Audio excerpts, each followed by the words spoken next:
کرتے ہیں لاہور کی جانب، جہاں پر محمد آصف کی رپورٹ کے مطابق وزیر اعلیٰ پنجاب سردار عثمان بزدار کا ڈاکٹرز کے لیے سال نو کا تحفہ۔ وزیر اعلیٰ عثمان بزدار کا ایڈ ہاک ڈاکٹروں اور دیگر سٹاف کے لیے بڑے ریلیف کا اعلان۔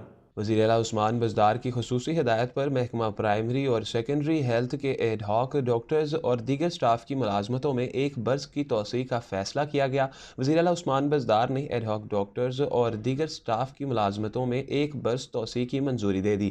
اس اقدام سے ہزاروں ایڈ ہاک ڈاکٹرز اور دیگر سٹاف کو حقیقی معنوں میں ریلیف ملے گا۔ وزیر اعلیٰ عثمان بزدار نے ایڈ ہاک ڈاکٹرز اور دیگر سٹاف کو تنخواہوں کی ادائیگی بروقت یقینی بنانے کی ہدایات جاری کی۔ محکمہ پرائمری اور سیکنڈری ہیلتھ کے ایڈ ہاک ڈاکٹرز اور دیگر سٹاف کی تنخواہوں کی ادائیگی میں حائل رکاوٹوں کو دور کرنے کے لیے فوری اقدامات کیے جائیں گے۔ دکھی انسانیت کی خدمت میں مصروف ایڈ ہاک ڈاکٹرز کے مسائل کا پورا احساس ہے۔ تحریک انصاف کی حکومت آئندہ بھی ڈاکٹرز کے مسائل کے حل کے لیے کوئی کسر نہ چھوڑے گی۔ شعبہ طب میں بہتری کے لیے تمام ضروری اقدامات اٹھائیں گے۔ ایڈ ہاک ڈاکٹرز اور دیگر سٹاف کے لیے آسانیاں پیدا کرنے کے لیے ہر ممکن اقدام کریں گے۔ پنجاب حکومت ڈاکٹرز، نرسوں اور پیرامیڈیکل سٹاف کی خدمات کو سراہتی ہے۔